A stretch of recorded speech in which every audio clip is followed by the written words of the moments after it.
All right. We got recording. We're on Zoom. Sounds like people can hear me, and Prabhu can also be heard in Spanish. Thank you for coming. And I guess we will get started with this presentation, which is titled, well, first of all, my name is Krishna Caitanya Das.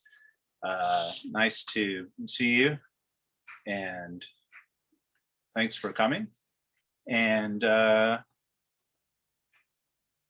start with a little bit of an invocation. Om Jnana Timirandasya Jnananjana Shalakaya Chakshur Unmilitam Jena Tasmai Shri Gurave Namaha. Vande Gurun Isha Bhaktan Isham Ishavatarakan Tat Prakasham Touch Chakti Krishna Caitanya Samgakam Vanchakalpa Tribhascha Kripasindhu Vyavacha Patitanam Pavanebhyo Vaishnavebhyo Namo Namaha. Shri Krishna Caitanya Prabhu Nityananda Shri Advaita Gadadhar Shivas Adi Gaura Bhaktivinoda. Hare Krishna, Krishna Krishna, Hare Hare, Hare Rama, Rama Rama, Hare Hare. Welcome. So this is the first installment of July series. How does he you keep getting unmuted. Sorry, our translator, I don't know what's going on. We'll try to keep tabs on that.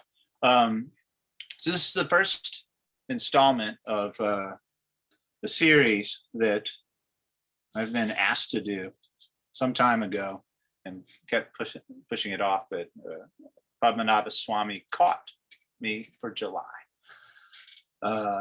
It's entitled Dasya, Sakhya, Vaidhi, Raga, what, so what, now what?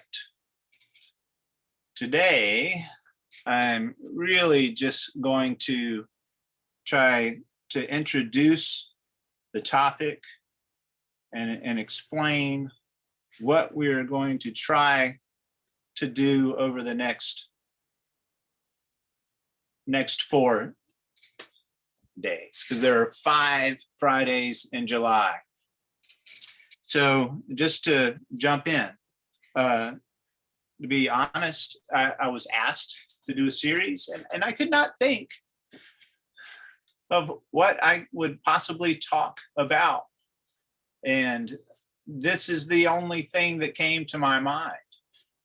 There was a time, a year or two ago, when I was reading a couple of books at the same time, and also thinking about something. To be honest, what got me started on this subject matter was this idea of, well, we have the 9 big processes of devotional service.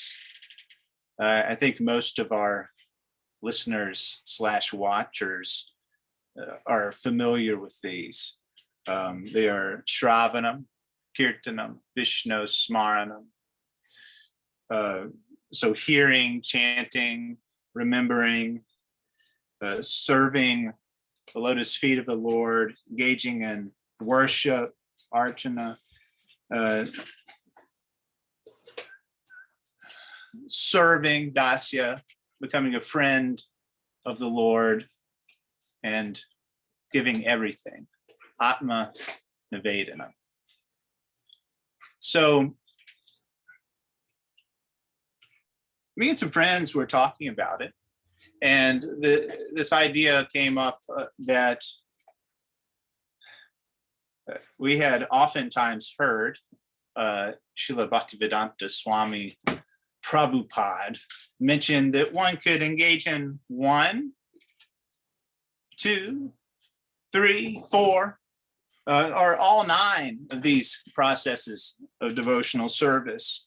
And I had seen that some, and I've noticed that some devotees have a propensity for hearing. Some have a propensity for chanting. Some are especially interested in deity worship, and so on. So it came to mind, I was thinking that I saw some devotees that I know didn't seem to have a propensity for those sorts of things, but they were great servants and great friends of the devotees. And we hear in the Bhakti-rasamrta-sindhu that one of the angas, of course, we're talking about 9 here, but there's also 64 that are mentioned. And one point in the Bhakti-rasamrta-sindhu, Srila Rupa Goswami says that any of these angas that are talked about in relation to Krishna could also be performed in relation to the Vaishnavas. And I have seen that some Vaishnavas are, as I was saying, good friends and servants of other Vaishnavas, and that appears to be their main propensity. This is a roundabout way of trying to introduce things. So we have Dasya. Dasya is service. We have Sakhya. So that's friendship. We have Vaidhi. That is engaging in bhakti according to rules and regulations because the Shastra says that we should do it, or maybe out of fear of what may happen if we don't do it, or maybe because we want to go back to Godhead. And we'll get into that in more detail in weeks to come, but that's a basic. And then we have Raga. To be honest, I almost feel embarrassed to talk about these things, but the idea was if I was forced into talking about some sort of series, I would pick a topic that I wanted to know more about. So Raga is where someone has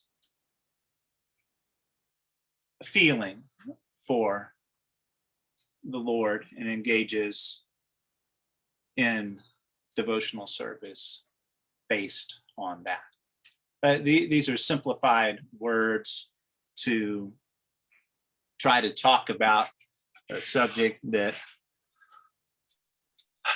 no amount of words will ever really suffice. So in thinking about these things and reading the books that I was reading, I started turning to find out, well, what is Dasya and what is Sakhya, and especially what does that have to do with us, if anything. So just to kind of bring a couple of other things into this. At the same time, I was thinking about this of the Dasya and the Sakhya and serving the Vaishnavas. I happened to be reading some verses in the Srimad Bhagavatam, and I hit some other verses in the Sri Caitanya Charitamrita.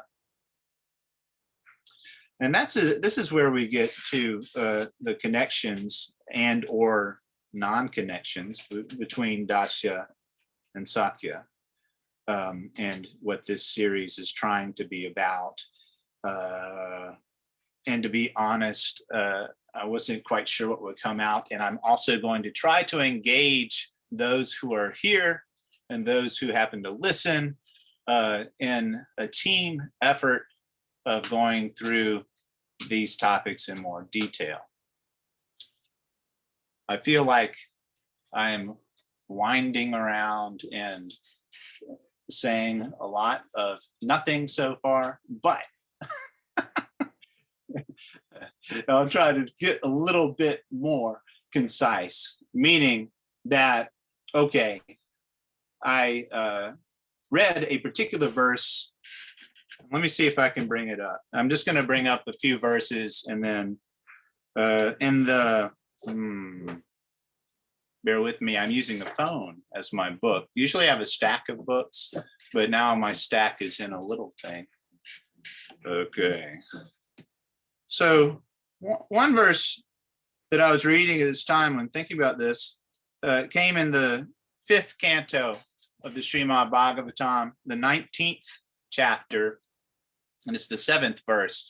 There is a chapter in the Bhagavatam where different inhabitants of the world are offering prayers. And there's a particular place where Hanuman is located, and he engages in, these are some of his prayers. I'm just going to read the one verse, and it's Najanma Nunam Mahato Naso Bhagam Navan Nabudhir Nakritis Tosha Hetu Tire Yad Vishritan Apino Vano Kasash Chakar Sakye Vata Lakshmana Raja. Sri Hanuman says, one cannot establish a friendship with the Supreme Lord Ramachandra on the basis of material qualities, such as one's birth in an aristocratic family, one's personal beauty, one's eloquence, one's sharp intelligence, or one's superior race or nation. None of these qualifications is actually a prerequisite for friendship with Lord Sri Ramachandra. Otherwise, how is it possible that although we uncivilized inhabitants of the forest have not taken noble births, although we have no physical beauty, and although we cannot speak like gentlemen, Lord Ramachandra has nevertheless accepted us as friends. So Hanuman is saying that none of these material qualities matter. It's really, and how is this possible that Lord Ramachandra has accepted us as friends? So that verse struck me, and simultaneously I ran into a different verse when I started investigating Dasya in the Bhakti-rasamrta-sindhu. Now there's 2 places that we'll get to. Again, this is just an introduction for the other 4 talks. So one can look at Dasya as an anga of devotional service, and then also as a sthai bhava, or a bhava. And there's information at the beginning of the book of Bhakti-rasamrta-sindhu about the anga of Dasya, and then later on there's a whole chapter about Dasya. The same goes for Sakhya. There's the idea of friendship as an anga of bhakti, which is mentioned in the sadhana bhakti chapter. And then later on, there's this whole idea of the sthai bhava of Sakhya, which is again later in the later part of the book, Bhakti-rasamrta-sindhu. So anyway, when I went up to check Dasya in the anga version. I saw in a commentary, I think it was Jiva Goswami's commentary, in that there was a verse that, take my word for it or don't take my word for it. We're going to try to bring all this together. In the beginning, it's going to be a little avant-garde. Do you have avant-garde in Spanish? Meaning weird, meaning artistic. I'm just saying that, meaning it's supposed to be music, but it doesn't sound like it. It's supposed to be a painting, but it just looks like throwing paint on a canvas. So anyway, avant-garde, to begin with, this is going to be like, what is he talking about? And hopefully it's going to come together later. Anyway, I digress. We'll get back to it. So, and the idea of dasya, servitude as an anga,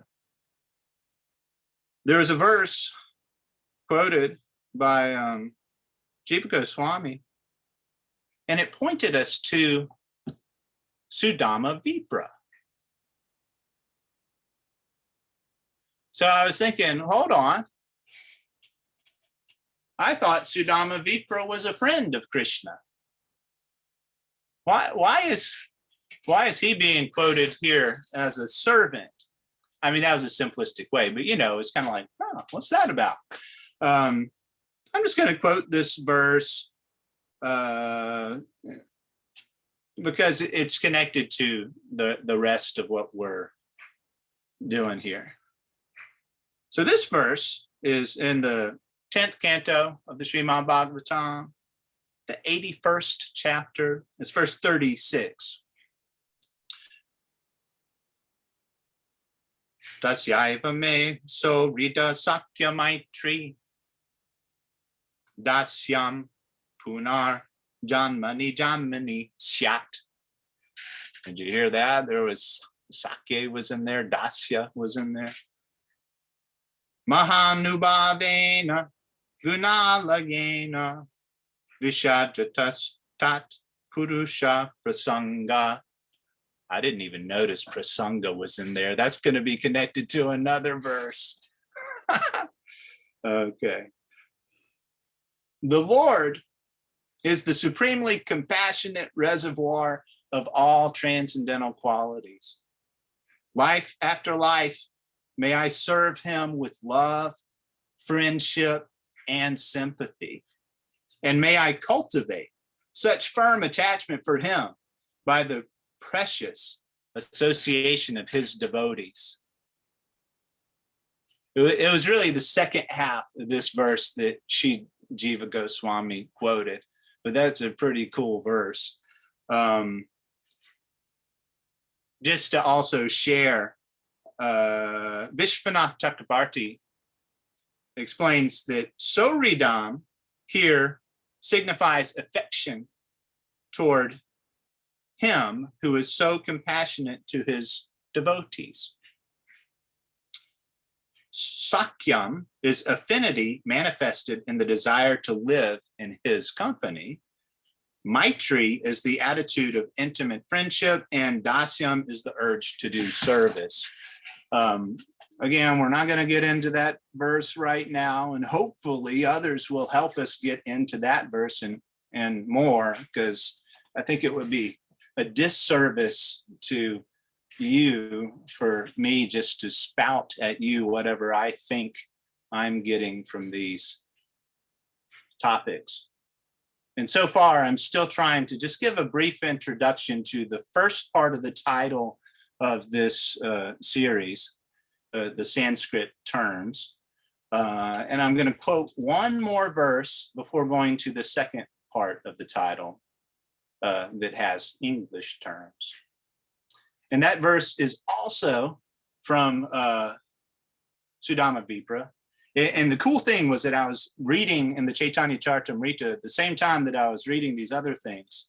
And it so happened that Murari Gupta spoke a different verse of Sudama Vipra. Now, some of us may know that Murari Gupta is a certain personality.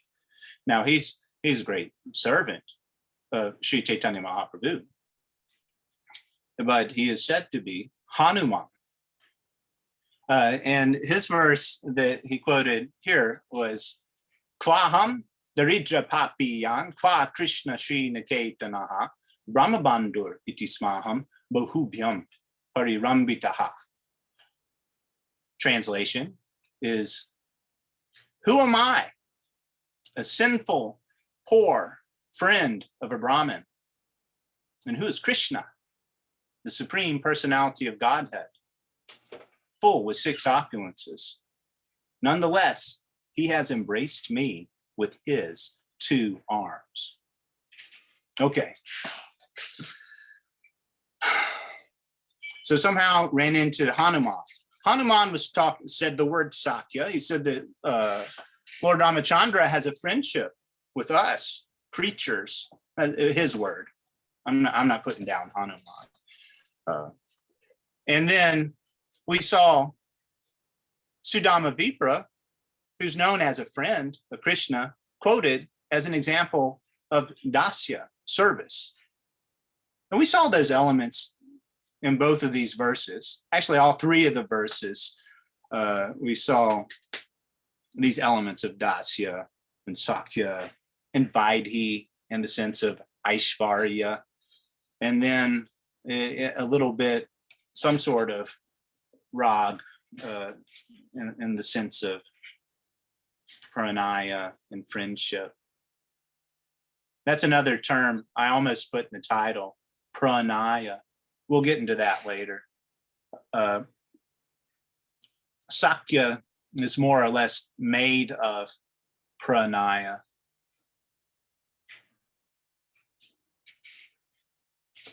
Which is a certain of saneness. Sudama Vipra and Krishna went to the Gurukul together.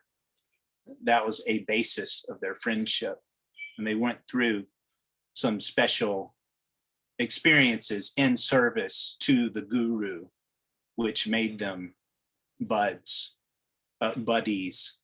friends. So when I ran into that verse with Murari Gupta saying this, I thought, well, is there some connection? And because Murari Gupta, okay, he's Hanuman, but he's in Dasya. He's got Dasya Bhav for Gauranga. So that led me to asking a question of our Guru Maharaj on one of those weekly calls, just wondering, is there any correlation between the type of friendship that Sudama Vipra has for Krishna and or the Dasya that Hanuman has? Because we're hearing verses from Sudama Vipra, running into the idea of Sakhya that Hanuman was talking about. And we are also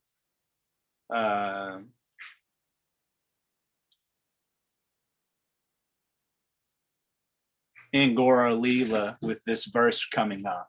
I asked Guru Maharaj about this, and he gave a nice answer explaining that actually, well, okay, Hanuman is Dasya, and he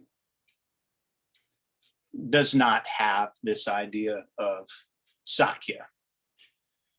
And then he set me straight on the Sudama Vipra. Okay, he's a friend, but his friendship is in the Vaidhi Bhakti, seeing Krishna as the supreme personality of Godhead. And see, what I was, I guess, asking was, where does the Dasya for Gauranga fit with these other ideas? And he said, well, actually, this isn't a quote, I'm paraphrasing what Guru Maharaj said. He said, actually, the Dasya for Gauranga most resembles the Dasya in Vrindavan, the Rag Dasya that the devotees in Vrindavan have for Krishna. So if you wanted to correlate the Dasya Bhav for Gauranga with something, the closest thing would be the servants such as Rat, Tat, Pat, Trak, and others. Hopefully I got their names kind of right. So a roundabout way, what we're coming to here is that we're going to try to explore these ideas in more detail, and I'm going to invite you, as much as time allows, to also do some research and finding out about, I think first we'll go to Sudama Vipra. That'll be next week. It's the 80th and 81st chapters of the 10th canto, also found in Krishna book and other places. We're going to go back to these ideas and kind of go in depth. So first that one, and then we're going to explore Hanuman, will probably come next. We'll look at those verses that I was talking about in the 5th canto, and also look at the story of Lord Ramachandra and where Hanuman may be found in the Srimad Bhagavatam. And I think it would probably be a good idea to check out the Brihad Bhagavatam Rita in relation to that.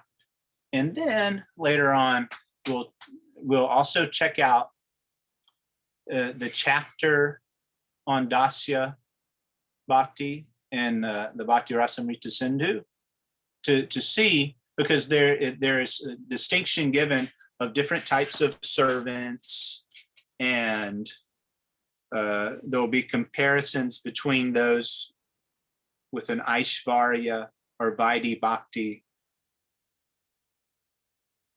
bent to them. And then also the servants in Vrindavan will be discussed. And this idea of Dasya with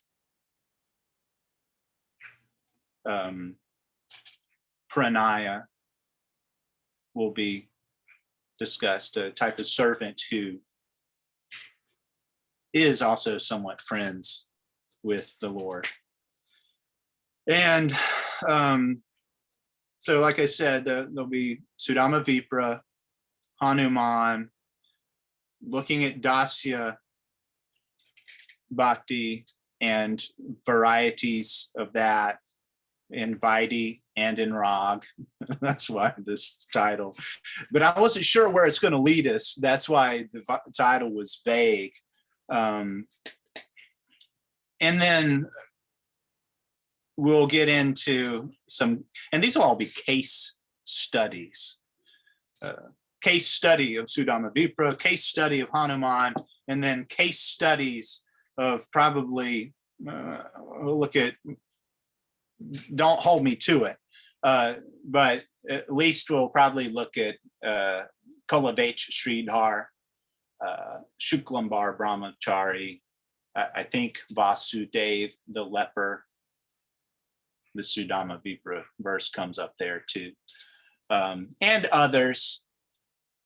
And there may or may not be some discussions of the Lord forcibly embracing people.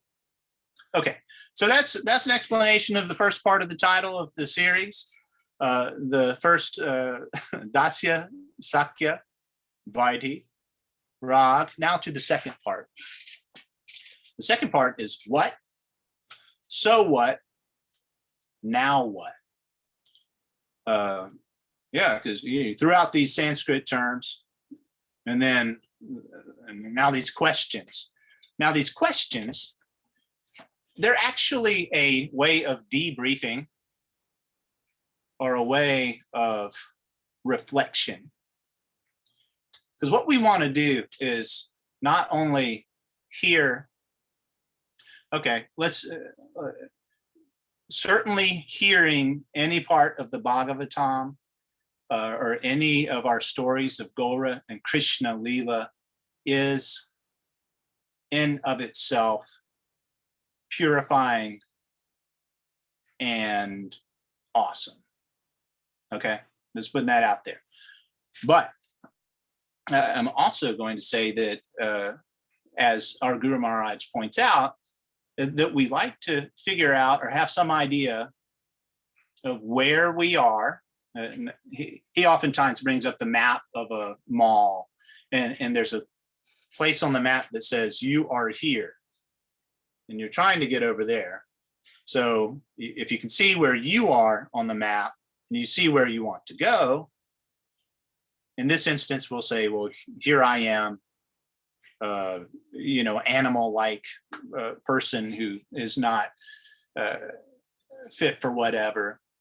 I'm just noticing, I'm not identifying with I've been trying to listen to Padmanabha Swami. He's been giving lots of talks. So we identify our anartas, but we see what they are, but we do not identify with them. Anyway, so here I am, fallen person. And then over here, where do I want to go? Well, I know this much. I want to go to Dasya Bhav for Gauranga. That's what this whole thing is about. Let's find out more about that. We'll not only find out, we find out more about where we want to go. You got to look at yourself for here. I mean, like where you are. You just got to be honest. That's an important thing. And then figure out, well, okay, how do I get there? That's the idea. How do I get there? So that's what we're hoping to go deeper into these subject matters to analyze those things. And that's what this tool, what, so what, now what, is about. And it's a technique that we find in something called experiential education. Experiential education. We have heard that Guru Maharaj talks about experiential spiritual life. And we just want to apply some of these tools for experiential learning into our spiritual life. Okay, so there's a few different ways one can go about this. The way that I'm going to try to go about it is at the end of a talk, we'll ask the participants to first identify what. Now, what we're asking to identify is, what did we hear the previous acharyas say, or what came up in the readings or lecture that was important to me in my pursuit of bhakti. That's the what. So what is simply something stuck out and I found it important to my practice. Now, once we've identified the what, we go to so what. Why is that important to my practice? We identify what, something stuck out, and then we identify why is that important to me in my journey towards bhakti. And then the last thing is now what? So what, the now what is, what am I going to do? How can I use this? And how do I plan to use this in my practice?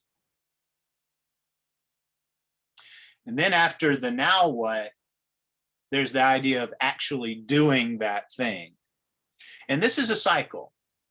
You've got, I think, my other arms might have, we're going to try. Okay, here we go. Am I sharing the screen? Not yet. Not yet. Something is coming up. Kanuram, put thumbs up if you see something on the screen. Can you read it? Is it too small? Oh, you have to chat, I think. It's very small. It's very small.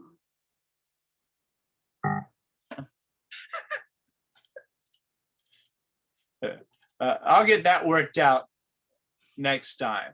Can you read the words do it? What? So what?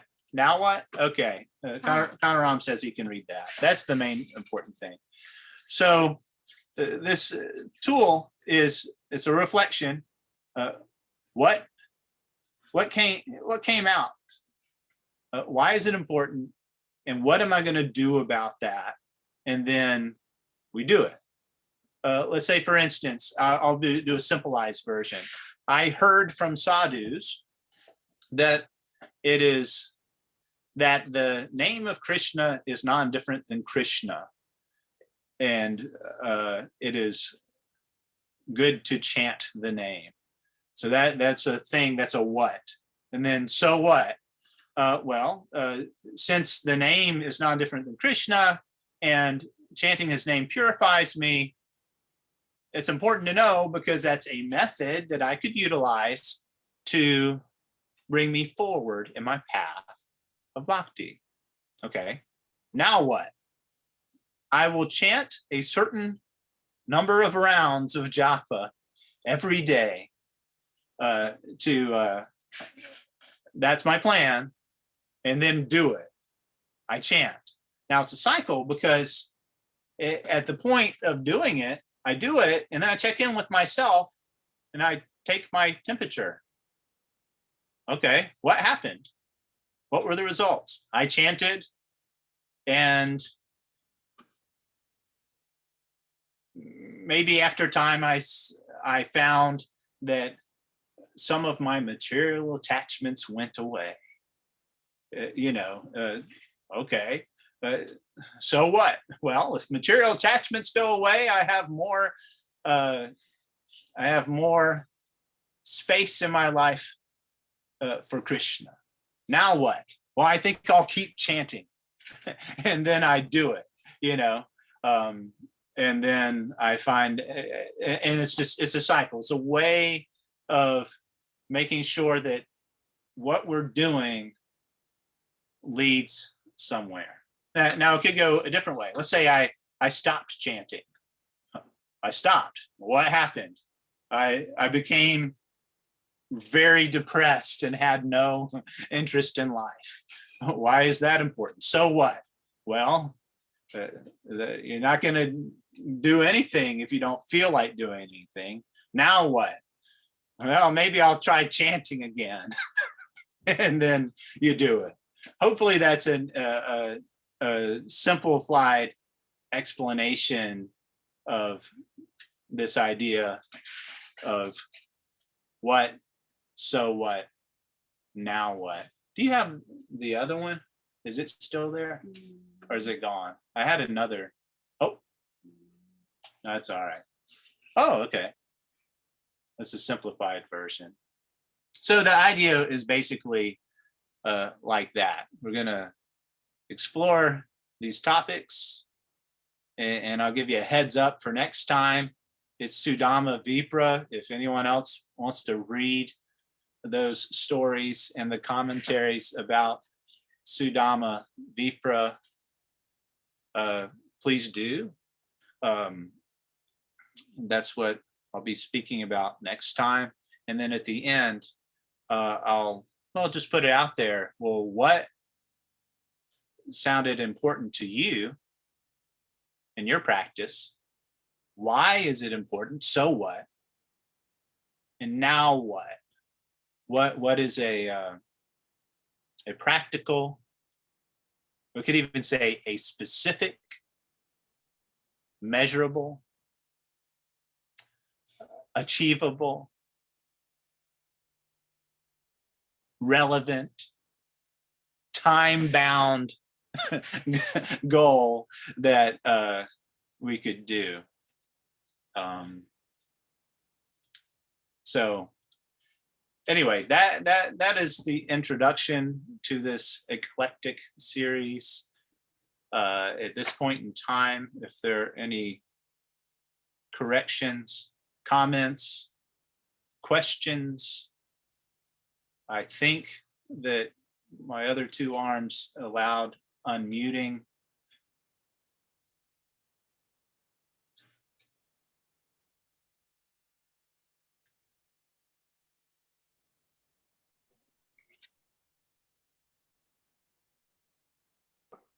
You can just come forward if you got something.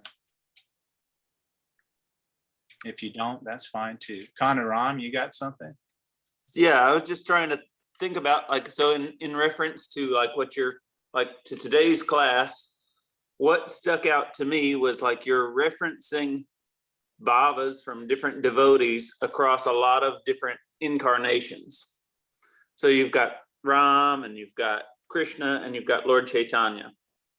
So what to me is like, in like my heart of hearts as like a devotee, like what I'd really like, if I could dream big and like see myself project into the future, that I want to be there. So I want to be there as a servant and a friend in the future in Ram's Leela and Krishna's Leela and Lord Chaitanya's Leela. So I want to get there. So now what means, in order to like you say, like Guru Maharaj says, I want to go from here in the mall to room 108. I want to go like, so I have all these other funky conditioned things and like attachments and thoughts and feelings of like what I want from the world.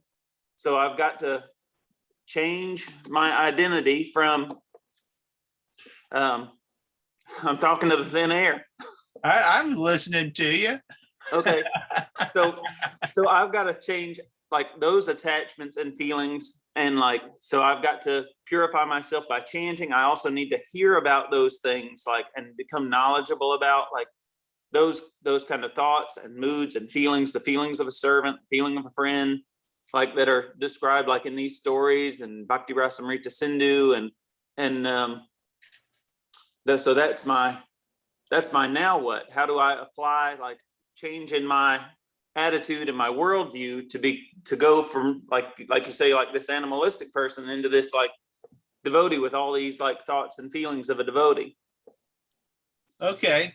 Well, let me and thank you first for engaging and trying to do that. So that's cool. And yeah, so you're saying what that there's these different ways of serving the Lord that sound, yeah, let's do that. So what, it's important to,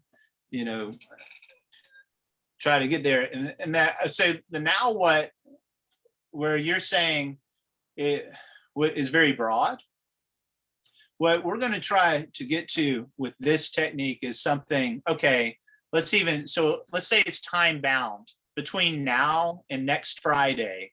What is one thing that you could do in your life to further yourself on that goal? You see what I'm saying? It could be, for instance, okay, I want to be, a servant of Gauranga. So I'm going to make sure that I read the Chaitanya Charitamrita a little bit, or even like at least a page a day for the next week. You see what I'm saying? So that would be one, because your what was the Lord reciprocates. So what is important to know about that? My screen's doing different things. And now what? Well, one way could be, well, I'm going to hear about more in a systematic way, Gaura Leela this week.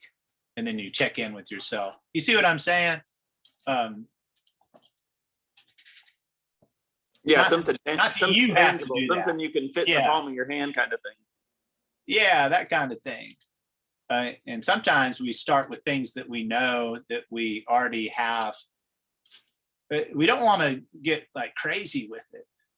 You know, for instance, I want to be, you know, I want to be a servant of Gauranga. Why is that important? Well, because look, he's awesome. He's Krishna himself. He's also just fantastic. He's one of the coolest people that exists. And then now what? Well, I heard that he'll only eat someone's cooking if they chant 100,000 names a day. So I'm going to chant 64 rounds for the rest of my life, and that's going to get me there. I think we can see some, you know, you might be able to pull that one off, but we're going for, that's why I was bringing it out. I should have brought some of us probably heard of it, SMART goals, a specific, measurable,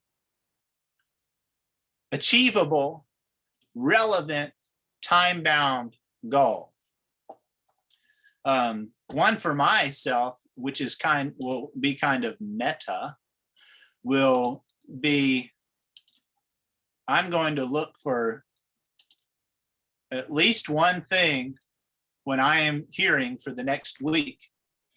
I'm going to try to capture one thing that speaks to me from a lecture and see if it, since I guess what I heard that it's important to try to apply what we hear in our lives. So what if we apply that in our lives, it becomes more relevant in going for bhakti. So now what I'm going to look, I'm going to hear, part of my hearing is going to be listening out for something that will speak to me to incorporate into my life. Just identify it. That's one thing. That's like me. Hopefully I haven't gotten too weird on this. What do you think, Kanu Ram? You see my point with trying to pick a doable thing and a time-bound thing? Yeah, for sure. I think that you've given the right emphasis to that and made it doable. It's not over anybody's head to do something like that. You can just pick one or two simple things. Like I'm gonna find something that really stands out, and I'm gonna try and like focus on that a little bit. Okay. In the chat there. Oh, that. Martin just didn't hear Connor's question. Okay. That's Are there any other questions, comments, concerns?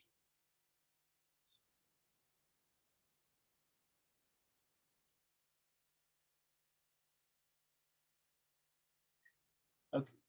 I'm not hearing or seeing anything.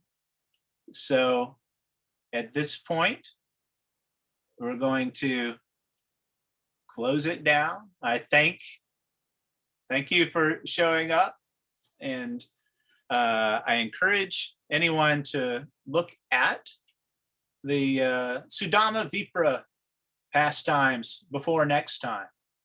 No necessity to do it.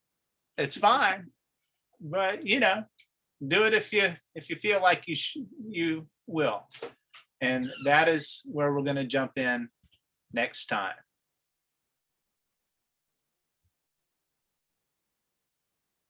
All right. Haribol. Haribol. Thank you, Kali Yuga Pavana. Thank you. Was I speaking well enough for you to translate?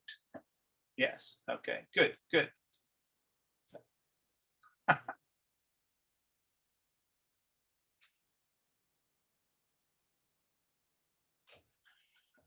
Nice. I tried to slow it down a little. Great. All right. well done. Right, well.